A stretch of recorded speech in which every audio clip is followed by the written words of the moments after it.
ମଞ୍ଚରେ ବିଶ୍ୱ ରଚୟିତା ଶିବ ବାବା ଆସିଛନ୍ତି, ଶିବ ବାବା ଆସିଛନ୍ତି। ବିଶ୍ୱ ମଞ୍ଚରେ ବିଶ୍ୱ ରଚୟିତା ଶିବ ବାବା ଆସିଛନ୍ତି, ଶିବ ବାବା ଆସିଛନ୍ତି। ମାନବ ଦେବତା ସଂସାରକୁ ସ୍ୱର୍ଗ, ମାନବ ଦେବତା ସଂସାରକୁ ସ୍ୱର୍ଗ ସଙ୍ଗମରେ ଗଢ଼ୁଛନ୍ତି। ବିଶ୍ୱ ମଞ୍ଚରେ ବିଶ୍ୱ ରଚୟିତା ଶିବ ବାବା ଆସିଛନ୍ତି, ଶିବ ବାବା ଆସିଛନ୍ତି।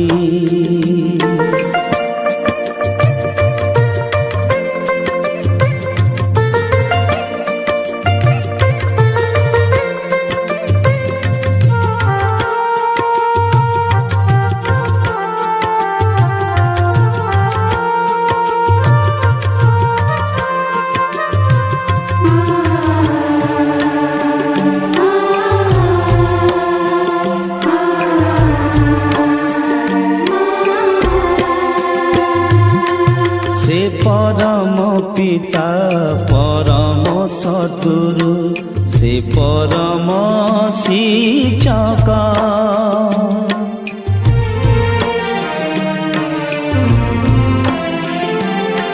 से परम पिता परम सद्गुरु से परम शिक्षक।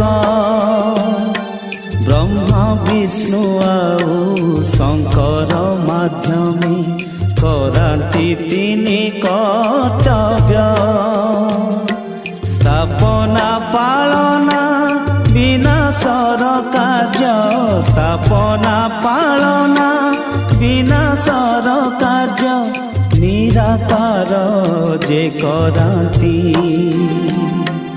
विश्व मंचरे विश्व रचयिता शिव बाबा ଆସିଛନ୍ତି, ଶିବ ବାବା ଆସିଛନ୍ତି।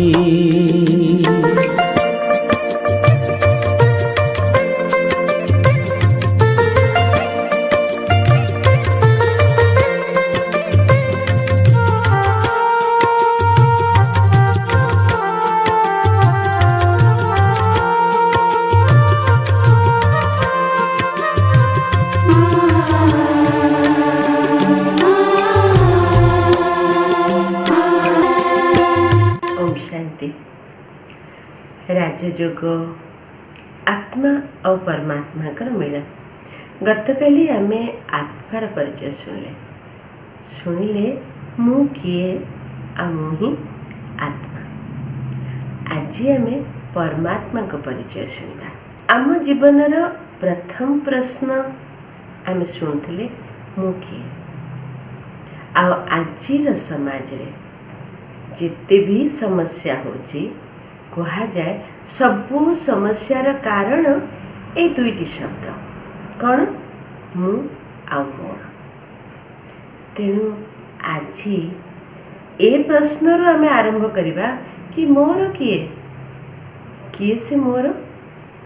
आमे जन्म हेले एवं कालक्रमे निजको आविष्कार कले आम मार कोଳରେ आ धीरे धीरे जेमती परिचयर परिधि बड़ है सेमती आमे धीरे धीरे अनेक संबंधी गहन निजको अनुभव कले।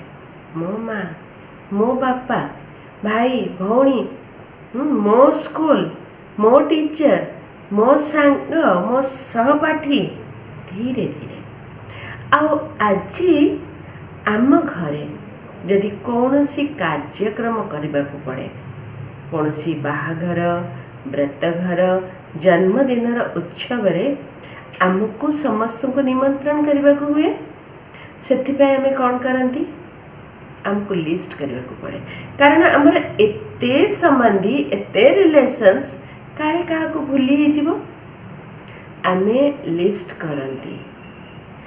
तेणु एते संबंधीकर घेरारे थाइकरी भी समय समय रे आज आमे निजको एकुटिया मने करछे, आज असहाय मने करछे।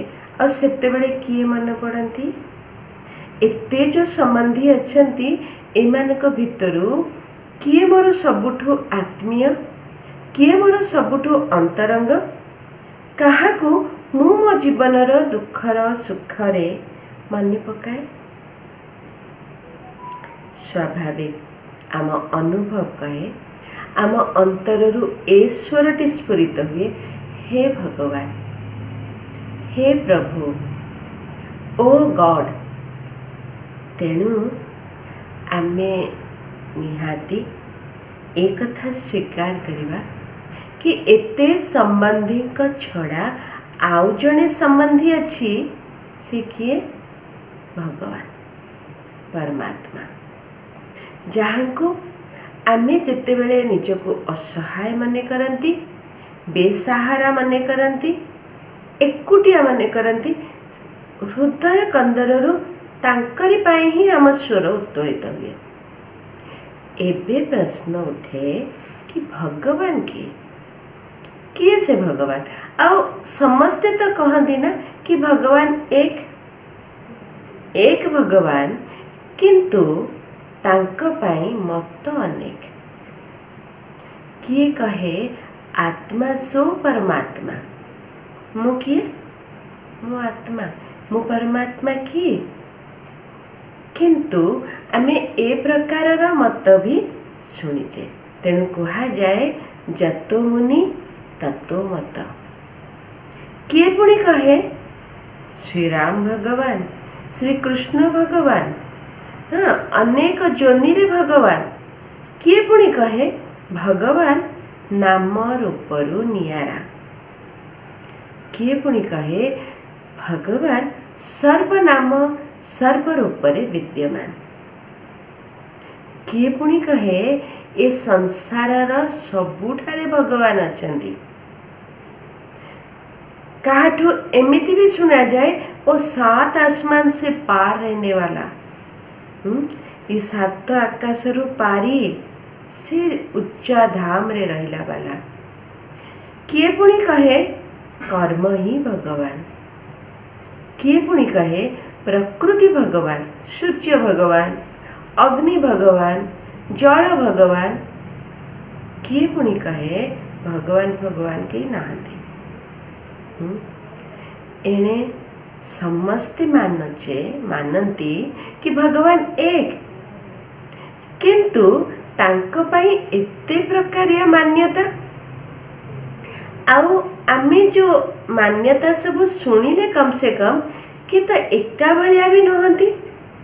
सेमानक भितरु अनेक प्राय सबुतक परस्परर विरोधाभास भी रोची, कंट्राडिक्शन रोची, कंट्राडिक्टिंग टू इच अदर।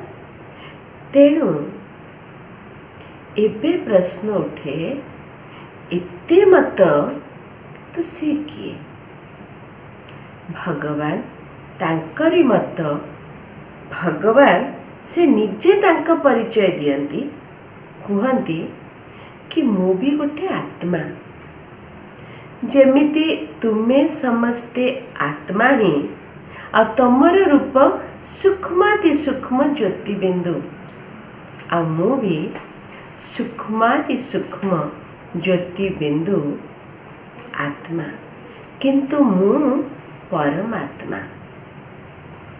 तुमे माने तुम संस्कार आधार रे, तुम कर्तव्य आधार रे ये मनीष समाज भितर कैटेगोराइज हो जाइए।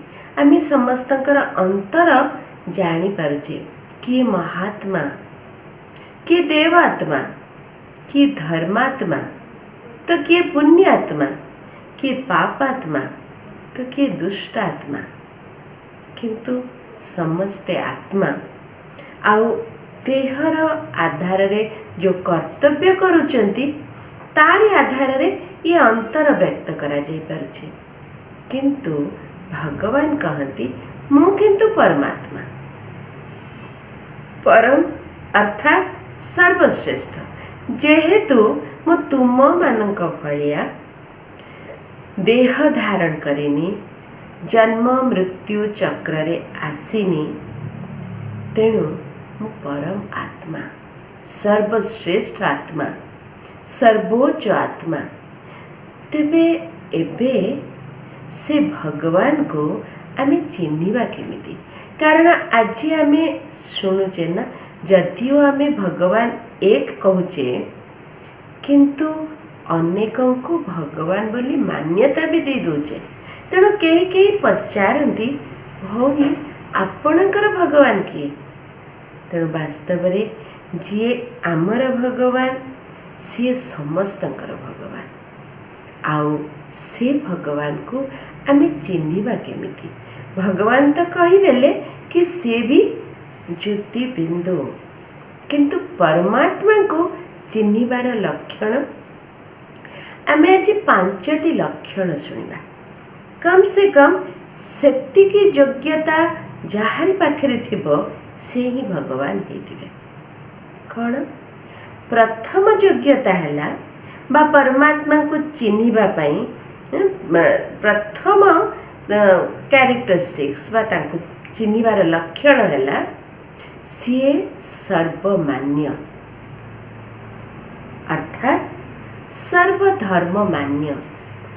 जहाँ को पाई सबू धर्म रे मान्यता अच्छी, कि हिंदू कि मुसलमान कि क्रिस्टियन, जहाँ को मान्यता देबे हाँ ये ही भगवान, तेबे समस्ते जहाँ को स्वीकार करि पारुथिबे से ही भगवान। जदि कई कहती जीशु ख्रीष्ट भगवान, जदिओ मेसेंजर बोली कहा जाए, तेबे समस्ते से मान्यता ताको स्वीकार करिवे कि? जदि कही कहती बुद्धदेव भगवान, ताको भी सबु धर्म रे स्वीकार हो पारिबो कि? जदि आमे कहती श्री कृष्ण भगवान, ताको भी सबु धर्म रे मान्यता रहिबो कि? समस्ते मानिबे कि सी भगवान बोली? तेबे भगवान सीए ही थिबे जी सर्वधर्म मान्य।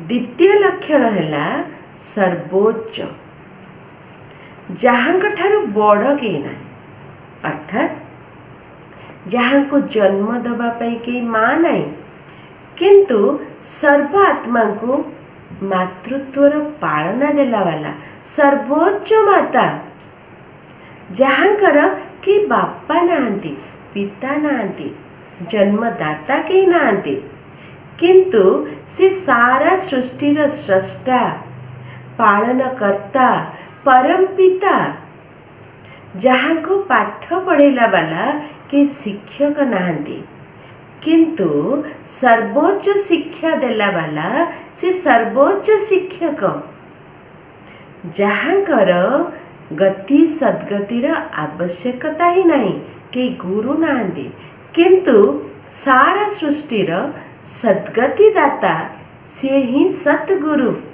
सर्वोच्च गुरु। तेणु भगवान सर्वोच्च।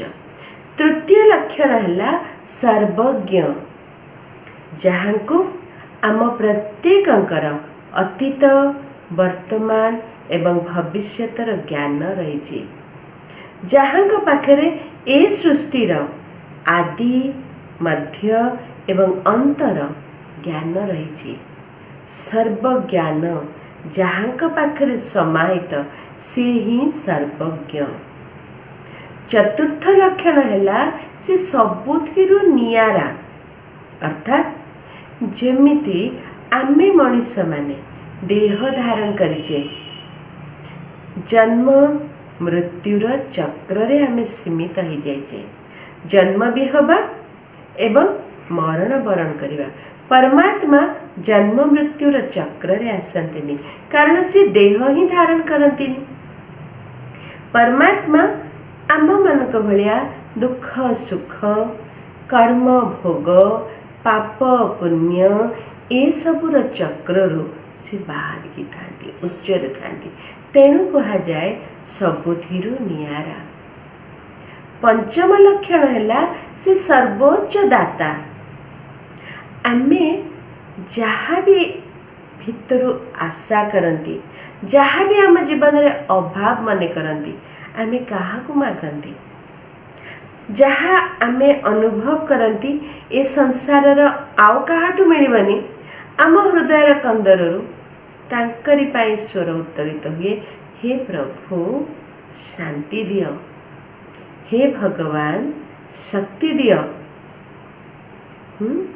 आओ हे ईश्वर बुद्धि दियो। अर्थात सी हेले सर्वोच्च दाता, जहाँकर महिमारे सूर्य, सूर्यर जमती अनंत प्रकाशर किरण, सागर जमती अनंत जल राशि, और परमात्मा महिमारे मध्य ये सूर्य और सागर सहित तुलना करा जाए। भगवान का महिमारे कहा जाए ज्ञानर सूर्य, और से सूर्यर किरण, सूर्यर प्रकाश सारा विश्व पाई समस्त उद्दिष्ट। ज्ञानर सागर, पवित्रतार सागर, शांतिर सागर, प्रेमर सागर, स्नेहर सागर, सुखर सागर, आनंदर सागर, शक्तिर सागर। तेणु भगवान जहाँकर रूप ज्योति बिंदु, किंतु गुणरे सीए सिंधु। आज आमर उद्देश्य अच्छी परमात्मांकर परिचय, संपूर्ण परिचय जानिबा, जहारी आधार रे आमर परमात्मा मिलन संभव हो पारिबो। तेणु आमे जानिले तांक रूप ज्योति बिंदु, से सर्वगुणर सिंधु, तेबे तांक ना कौन? आमे गोटे परिवार रे जन्म हुंती, आम परिवार रे आमर नामीकरण हुए। परमात्मा कहती मोर किए नामीकरण करिवो, आ मोर कर्तव्य आधार रे ही तमे मते केते नारे संबोधन करि आछो। दुखहर्ता, सुखकर्ता, भाग्य विधाता, दिव्य बुद्धिदाता आदि आदि भगवान कर महिमा आमे गायन करि आछे। आ एबे भगवान कहती मोर वास्तव रे कर्तव्यवाचक ना हैला शिव। शिव शब्दर अर्थ हैला मंगलमय, कल्याणकारी। जेहेतु भगवान समस्तंकर कल्याण करती, सर्व आत्मांकर सारा सृष्टिर, पूरा सृष्टिर से कल्याण करती, मंगल करती। तेणु से मंगलमय, सदा कल्याणकारी, सदा मंगलमय शिव। तेणु रूप बिंदु, ज्योति बिंदु ना हैला शिव। गुण से गुणर सागर। जेमिति आत्मा सात गुणर अधिकारी, सत्वगुणी आत्मा कहा जाउची, परमात्मा से सात गुणरे भरपूर, गुणर सागर। करती कौन? परमात्मांकर कर्तव्य कल्याण ही साधन करती, सारा सृष्टिर मंगल करती। मंगलमय शिव भगवान स्वयं भूपृष्ठ रे अवतरण करिकिरी से स्वयंभू सर्व आत्मांकर कल्याण ही करती। तेणु मोटामोटी तांकर कर्तव्य रहिला मंगलमय। एबे प्रश्न उठे से रहंती कोठी? तांको पई गायन रही, ऊंचा तेरा नाम, ऊंचा तेरा धाम। तेबे सी सर्वोच्च स्थान रे रहिला वाला तांकर अस्थायी ठिकाना तो नहीं, कारण से जेहेतु देह रे आम भली जन्म ग्रहण करंतिनी, तेणु तांकर ए जगत रे, ई साकार मनुष्य लोक रे तांकर उपस्थिति नहीं। तेबे तांको घर कोठी? भगवान कहती जोठी तुमर घर सेठी मोर भी घर। आम घर कोठी? आम घर ତିନି ଲୋକର ସବୁଠୁ ଉପର ସ୍ଥାନ। କ'ଣ ସେ ସ୍ଥାନ? ଯାହା ପାଇଁ ଆମେ ଶୁଣିଥିଲେ କି ସିଏ ଷଡ଼ ମହତତ୍ଵ, ସେ ନିରାକାରୀ ଦୁନିଆ ଯୋଉଠି ଆତ୍ମା ମାନେ ନିବାସ କରନ୍ତି। ଏଇ ଦେହଠାରୁ ଭିନ୍ନ ସେ ସ୍ୱତନ୍ତ୍ର ଆତ୍ମା ନିବାସ କରେ। ସେ ଦୁନିଆକୁ ବ୍ରହ୍ମଲୋକ କୁହାଯାଏ। ସେ ଦୁନିଆକୁ ମୁକ୍ତିଧାମ, ଶାନ୍ତିଧାମ, ନିର୍ବାଣ ଧାମ କୁହାଯାଏ। ଆଉ ପରମ ଆତ୍ମା ନିବାସ କରୁଥିବା ସେହି ସ୍ଥାନ ପରମ ପବିତ୍ର ସ୍ଥାନ, ଯାହାକୁ ପରମ ଧାମ କୁହାଯାଏ। ତେଣୁ ସେ ଧାମ, ସେ ଉଚ୍ଚା ଧାମ ହିଁ ଭଗବାନଙ୍କର ନିବାସ ସ୍ଥାନ। ଆମେ ବୁଝିଲେ ପରମାତ୍ମା, ଯାହାକୁ ସ୍ୱାଭାବିକ ଭାବରେ ନିରାକାର କୁହାଯାଏ। ନିରାକାର ଶବ୍ଦ ବି ଏକ ତୁଳନାତ୍ମକ ଶବ୍ଦ। ଆମେ ଯେମିତି ଆତ୍ମା ସୂକ୍ଷ୍ମାତି ସୂକ୍ଷ୍ମ ଜ୍ୟୋତିବିନ୍ଦୁ, ପରମାତ୍ମା ବି ସୂକ୍ଷ୍ମାତି ସୂକ୍ଷ୍ମ ଜ୍ୟୋତିବିନ୍ଦୁ, କିନ୍ତୁ ଆମେ ଆତ୍ମା ଇଏ ପଞ୍ଚତତ୍ଵର ଦେହର ଆଧାରରେ ପ୍ରକାଶିତ। ଜନ୍ମ ଗ୍ରହଣ କରିଛେ ଦେହରେ। ପରମାତ୍ମାଙ୍କର ନିଜସ୍ୱ ଦେହ ନାହିଁ। ତେଣୁ ପରମାତ୍ମା ଯିଏକି ଆମର ଦେହର ତୁଳନାରେ ତାଙ୍କର ଅବସ୍ଥିତି ନା ସଦୃଶ୍ୟ, ନେଗ୍ଲିଜିବଲ୍। ତେଣୁ ଏ ତୁଳନାତ୍ମକ ଶବ୍ଦ ନିରାକାର ପରମାତ୍ମାଙ୍କ ପାଇଁ ପ୍ରୟୋଗ କରାଯାଇଛି। ଆମେ ଆଜି ସମ୍ୟକରେ ପରମାତ୍ମାଙ୍କର ପରିଚୟ ପାଇଲେ। କ'ଣ? ସେ ନିରାକାର ପରମାତ୍ମା ଭଗବାନ, ଯାହାଙ୍କର ନାଁ ହେଲା ଶିବ, ରୂପ ହେଲା ଜ୍ୟୋତିବିନ୍ଦୁ, ଗୁଣ ସେ ସର୍ବଗୁଣର ସାଗର, କର୍ତ୍ତବ୍ୟ ସାରା ସୃଷ୍ଟିର ସମସ୍ତ ଆତ୍ମାଙ୍କର ସେ ମଙ୍ଗଳମୟ କଲ୍ୟାଣକାରୀ, ନିବାସ ସ୍ଥାନ ପରମଧାମ। ତେବେ ଆମେ ପରମାତ୍ମାଙ୍କ ସହ ମିଳନ ପାଇଁ ସେ ପରମଧାମ ଘର, ଯାହାର ପରିଚୟ ଆମେ ପାଇଗଲେ, ଯୋଉଠି ଆମର ହିଁ ବାସ୍ତବରେ ଘର, ସେଠିକୁ ଯାଇପାରିବା ନା? କେମିତି ଯିବା? ଆମର ସଂକଳ୍ପ ଦ୍ୱାରା, ଆମ ମନ ଦ୍ୱାରା।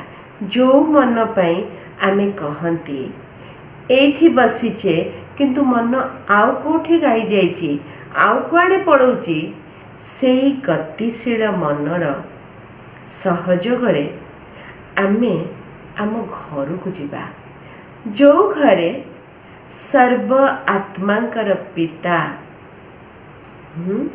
ସର୍ବ ଆତ୍ମାଙ୍କର ମାତା, ସର୍ବୋଚ୍ଚ ଭଗବାନ ଯୋଉଠି ନିବାସ କରୁଛନ୍ତି। ତେବେ ଆମେ ଯିବା। କିଛି ସମୟ ଆମେ ଏ ଯାତ୍ରାକୁ ଆରମ୍ଭ କରିବା। ଏ ଯାତ୍ରା ସେ ପର୍ଯ୍ୟନ୍ତ ରହୁ, ଆମ ପରମଧାମ ଘର ପର୍ଯ୍ୟନ୍ତ, ଶାନ୍ତିଧାମ ଘର ପର୍ଯ୍ୟନ୍ତ, ଯୋଉ ଘରେ ଶାନ୍ତିର ସାଗର ପରମାତ୍ମା, ସ୍ନେହର ସାଗର ଭଗବାନ, ଯିଏ ଆମର ବାସ୍ତବରେ ସବୁଠାରୁ ଅନ୍ତରଙ୍ଗ ସମ୍ବନ୍ଧୀ ଏବଂ ଅବିନାଶୀ ସମ୍ବନ୍ଧୀ।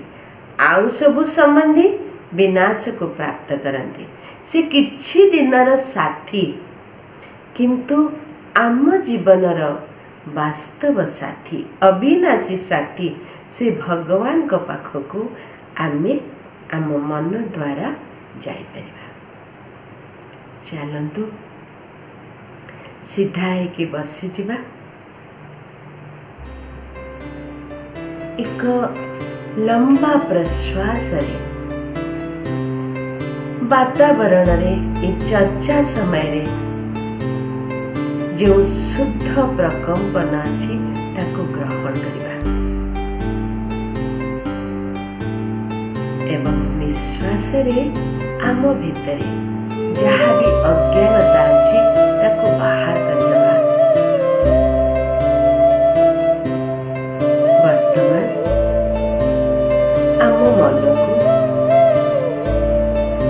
ଏ ବାତାବରଣର चारि पाखरे जोठी मन चली जावा स्वाभाविक अच्छी से सबुठु मन को समेटी दबा निज पाख को नहीं आसवा अतीतर भी वर्तमान को नहीं आसवा अनिश्चित भविष्यत भी वर्तमान को नहीं आसवा निज को निजे मने मने संकल्प दबा एक सूक्ष्म चैतन्य शक्ति आत्मा ए देहर कपाळर पछरे भ्रुकुटीर मध्य भागरे विराजमान ज्योति बिंदु आत्मा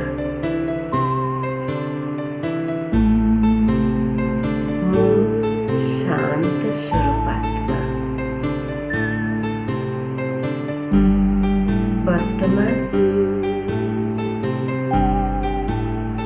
घर को जीवा प्रस्तुत होछि मोर प्रिय पिता सह परमात्मा का सह मिलनर उद्देश्य आत्मा आखि द्वारा देखुछि कान द्वारा शुणी पारुछि मुह द्वारा कहूछि कपाळर पछरे उपस्थित रही बहुत दूर थिबा मो घर को जीवाको प्रस्तुत होछि मो मन एवं बुद्धि द्वारा धीरे धीरे मो ए देहरूपी वस्त्रରୁ ନିଜକୁ ଅଲଗା କରିଦେଉଛି उन्मुक्त କରିଦେଉଛି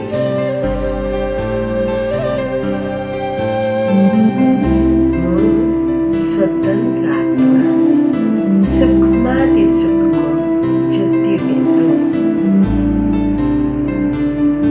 भूपृष्ठରେ मोर पंचतत्वर देह देह ठारू ऊपर को ऊपर मो घर उद्देश्य आगे चली वायुमंडल दे मो आत्मा आकाश आड़ को आगे जाऊँ सूक्ष्माति सूक्ष्म ज्योति बिंदु आत्मा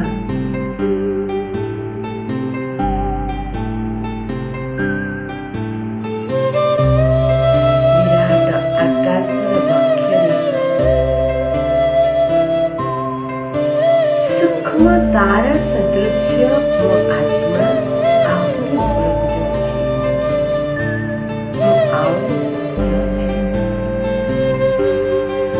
चंद्र को पार प्रकांड सूर्य को भी धीरे धीरे अतिक्रम कर जाए मो आहरी ऊपर जाऊँ मन आ बुद्धि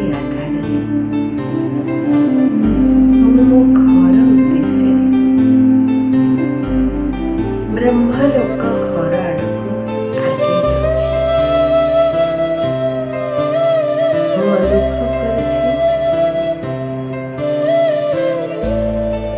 ग्रह नक्षत्र बहुत ऊपर को आसी सौर मंडल आलोकर बलयठू बहुत ऊपर को आसी आहरी ऊपर को जाऊँ आहरी ऊपर को जाऊँ धीरे धीरे निज को आविष्कार करुछि ये प्रकाशमय दुनिया रे चारियारे गहन शांति मु आहरी आगु को जाऊँ ज्योतिर किरणर स्पर्शरे अनेक झिलमिल आत्मा गहन मु आहरी आगको जाउछि।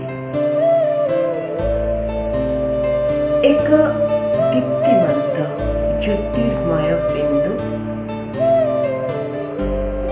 जहाँ को अनुभव करुछि जहाँ ठारू विच्छुरित ज्योतिर किरण सारा परम धाम घर को प्रकाशित करुछि। से ज्योतिर किरणर स्पर्श गहन शांतिर अनुभव करुछि। धीरे धीरे से बिंदु आड़को आगे आगे जाइछि। जो बिंदु खूब ज्योतिर्मय जार आकर्षण रे धीरे धीरे से ज्योतिर्मय बिंदुर खूब निकटरे ये से परम ज्योति मु तांको संबोधन करुछि। सत्य कौन आपण भगवान आ मु सत्य कौन एडे भाग्यवान।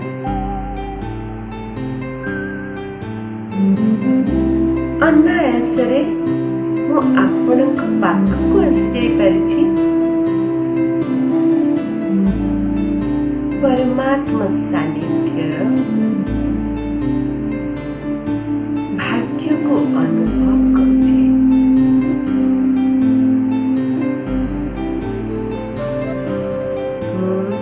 शांति धाम निवासी शांतिर सागरर खूब निकटरे गहन शांतिर अनुभव करुछि।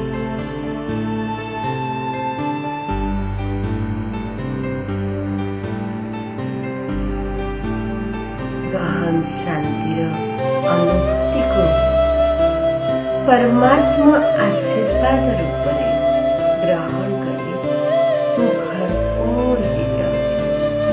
परमात्मा सानिध्यर सुख को अनुभव करुछि।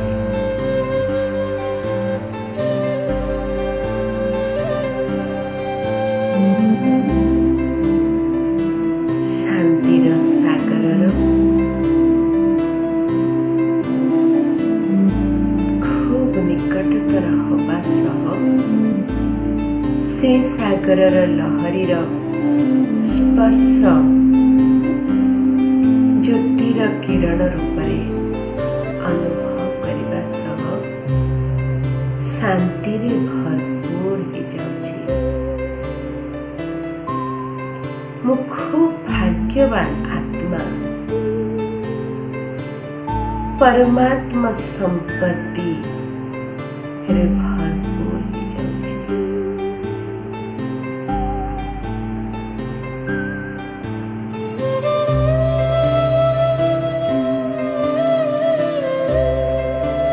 परमात्मा को यह स्वीकार करुछि कि हे शिव बाबा मो बुद्धि को बारंबार आपणक पाखको नहीं आसिले ए भरपूर अनुभव सह मु धीरे धीरे पुणी अवतरण करुछि सौरमंडल को। शांति धाम निवासी शांतिर सागरर संतान शांत स्वरूपात्मा धीरे धीरे सौरमंडल शांतिर प्रकंपन को विचूरण करी करी मो आकाश तत्व दे वायुमंडल रे प्रवेश करुछि। धीरे धीरे भूपृष्ठरे स्थित पंचतत्वर देहर भ्रुकुटीरे मु प्रवेश करुछि। मु शांतिधाम निवासी, शांतिर सागरर संतान, शांत स्वरूपात्मा। शांतिर प्रकंपन ए शरीरर प्रत्येक इंद्रिय संचरित होछि। मो चारि पाखर वातावरण रे भी गहन शांतिर अनुभूति। मु शांतिधाम निवासी, शांतिर सागर परमात्मांकर अमूल्य संतान, शांत स्वरूपात्मा। ओम शांति। शिव ज्योति निराकार स्नेहर सागर, तुमर करुणा अपार। शिव ज्योति निराकार स्नेहर सागर, तुमर करुणा अपार। परम धामरु अवतरी होई, परम धामरु अवतरी होई, गरिछ निजकु साकार।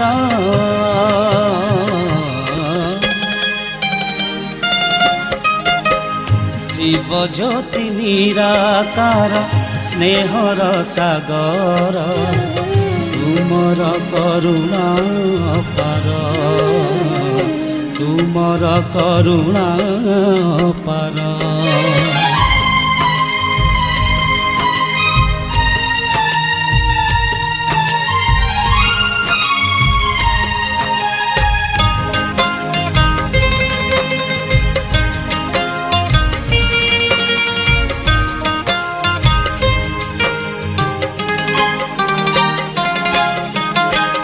ब्रह्म देहे आसी आबु पर्वते, राजा जोग शिखाइला। सुनेली सुनेली रंग किरण रे, मधुबन रचाइला। धन्य धन्य तुम ए दिव्य कर्तव्य, धन्य धन्य तुम ए दिव्य कर्तव्य। कोटि कोटि उपकार,